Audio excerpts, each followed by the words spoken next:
everyone, welcome or welcome back to my channel. I hope you're doing well. Today we are going to be reading some Lisa Jewell books. So I had bought quite a few of Lisa Jewell's novels recently at like a secondhand sale. I hadn't read any of her books before and I've been kind of looking to expand my palette into the thriller kind of genre.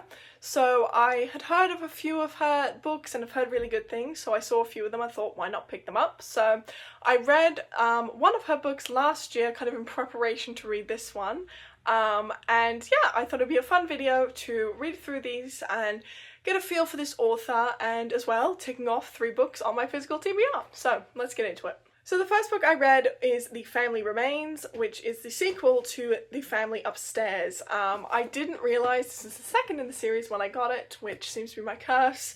But I enjoyed the first one a lot, and this one I enjoyed a little bit less, but I still really enjoyed it. So the first one is about Libby, who is an adopted child, and she finds out that her birth family left her a house, and she is granted the house when she turns 25. She finds out that she was this like murder baby where the entire family's murdered and it was just her left in the house. So it's kind of her journey finding out more about the house and about the family, and yeah, all of that jazz. So it was a phenomenal book. I really enjoyed it. I don't want to say too much because I don't want to spoil, but it was really great. So The Family Remains follows it follows Libby and the rest of the family as they've kind of started to come back together after the first book, which was really interesting, honestly. I enjoyed it, but I did find immediately that I was really missing Libby. She was such a fun voice and kind of a fresh character in the first book, whereas this book just follows kind of the original family, and so it feels a little bit crazy sometimes, whereas Libby like stabilizes it out. But it was pretty interesting. This book, along with the first in the series, is every single chapter is a different perspective. So you have like 2 or 3 different perspectives and it shifts kind of systematically. Every single chapter is different, it just cycles through, which is a really fun way to do a book.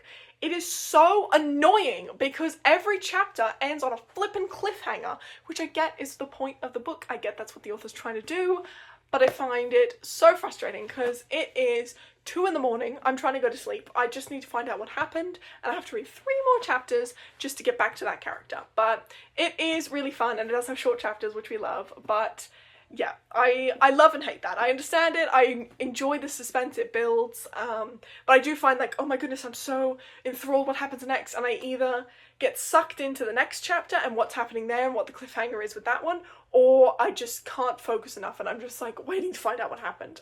I'm almost like skipping ahead, but I restrained. It was a lot of fun as well to see the family kind of come together. So in the first book we find there's 4 siblings basically, that Libby was like her birth siblings, and in the second book they're kind of coming together a bit more, and seeing them healing from the trauma and all the incidents that happened in the first book and in their childhood was really interesting, and it was really well written. I wasn't expecting that from like a thriller, but it was a lot of fun, except for one character who is just a little bit of a supervillain. I don't know why, but in my mind he is Stewie from the future from Family Guy. I don't know if you've seen that, but if you know what I'm talking about, that is exactly what Henry reminds me of.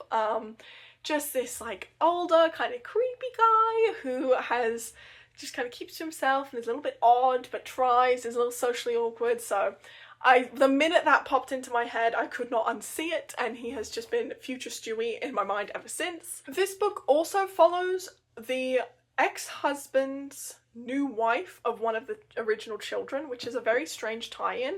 But that was Rachel, that was that character, and I loved her. I kind of didn't like her in the first book, and even at the start of this book I didn't love her, but she grew on me a lot. I really enjoyed her. She falls in love with this guy and he doesn't turn out to be who she thought he was, and just kind of got swept up in the fairy tale, and it's, you know, kind of the aftermath of that, and I loved that. I loved reading about all that. I loved reading about her redemption.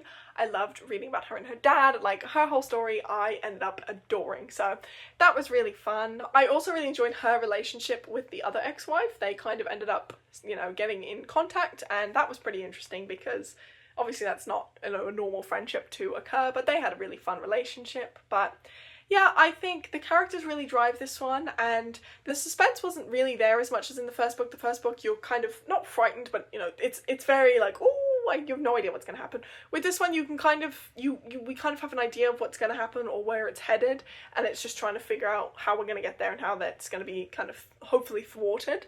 But I loved the characters in this one. I read the first one, and after reading that, I was like, yeah, I understand why Lisa wanted to write a second one, because these characters are so much fun. So I don't think it was necessary, but I'm glad we got to revisit them.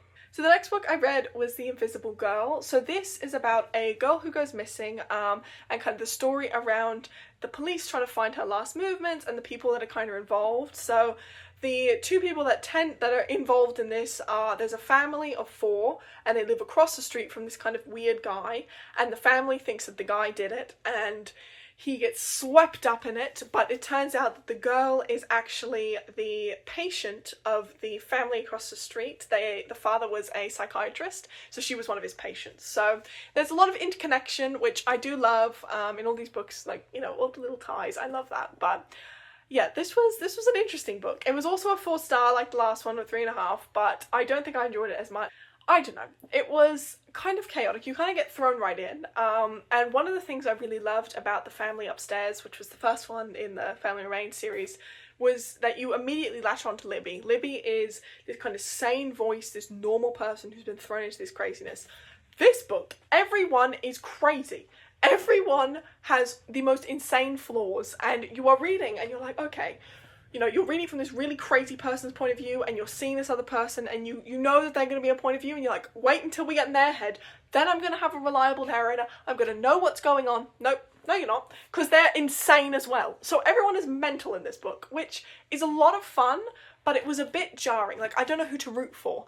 And we're seeing the same, like, 2 or 3 incidents from all of these people's point of view, and you read it from this person's point of view, and you go, that's insane, that's terrible, but this person I'm reading from is a mentaler. So is this person really reliable? No. But then you read it from the other person's point of view, and you're like, well, I don't know, like, it was just so jarring, and it was a lot of fun, but I just didn't get as much of a deep connection with the characters. I really loved the creepy neighbor across the street, Owen's kind of character arc. I don't want to get too spoilery, but he is kind of a lonely guy who falls into kind of incel, you know, thinking and message boards and all this stuff, and then he meets a woman and she starts to kind of lift him out of it, and he had been very much someone that things happened to, you know, bad things happened to him, the world happened to him, and he was just kind of getting, you know, caught up in it, and it was really nice to kind of see him coming out of that and choosing to become in control of his life and just taking charge. There was a lot of twists and turns. At times there was just too many characters. It took me kind of a while to get into this just because there was so much going on and so many different people.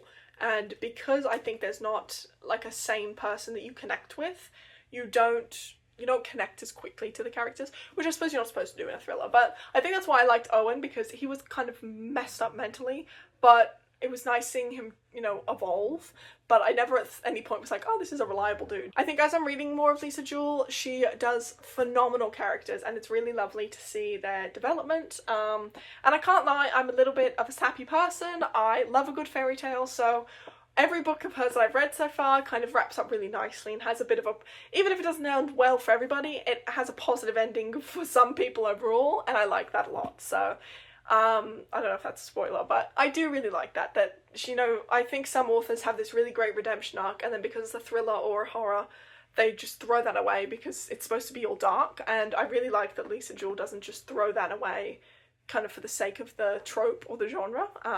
So yeah, it feels very genuine to her characters. The last book I read was Then She Was Gone. This was definitely my favourite. I loved this book. I think I rated it 4.5 stars. It was really, really interesting. It is about a young girl who goes missing on her way home from school or on her way to the library, I can't remember. She's like 14 or 15. And it's about the family and how they, you know, are recovering from this, and it was really interesting. So you kind of get a dual timeline where you're seeing what happened back in the day to the girl, and then the family recovering now, and it focuses a lot on her mother and her kind of recovery. So they kind of have a breakthrough in the case, and the mum gets to get a bit of closure and kind of start moving on with her life, and then twists and turns occur. The characters in this book were lovely. I was getting a bit teary at some points with this, honestly. Seeing the mum and her journey and just reading about that. I don't have children myself, but reading about what it would be like to lose your child like that was just insane. And it was really interesting because her and her husband got divorced after their child went missing, and they had 2 other children as well. And it was just really interesting hearing about the mother and how she perceived the rest of the family and how they perceived her. And like, she really blamed her husband for continuing to live, and she felt very angry with him that he was, you know, able to be happy after that happened. And her children were quite angry with her because they felt like she just abandoned them when the other daughter went missing. And it's such an interesting kind of, you know, thing to read about, because obviously everyone, that's such a massive trauma to happen, and obviously everyone, you know, deals with that in their own ways. But it was really interesting to kind of read about how it all, you know, panned out. It was insane. I kind of had a inkling of that there was something happening there, but I could not have suspected at all what was going to happen or how the twists kind of turned out. So it was really lovely. I think Lisa Jewell does a phenomenal job of balancing characters, making them feel like real people and going through real things. It's really interesting because you don't get kind of the horror movie feel. It feels like these are real people going through these really traumatic events, and it's just, you know, it can happen to everyone kind of thing. So it's nice reading about it from that perspective. But then you're also getting this really intricate, like, thriller mystery. So yeah, overall, I really enjoyed Lisa Jewell's books. I think she is a phenomenal author, and I'm really looking forward to reading more from her. That being said, these 3 are going to be rehomed. I don't think I'm going to reread them. This one is the second in the series. I'm not going to buy the first one, so that can go. The Invisible Girl I didn't love enough to keep. It was interesting, but it just, I don't know. I didn't love not having someone to connect to.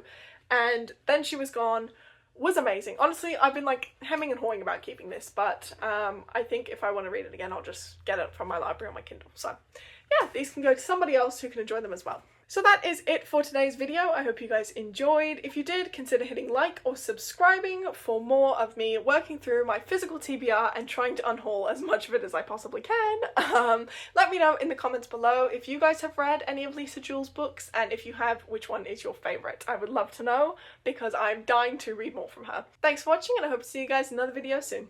Bye!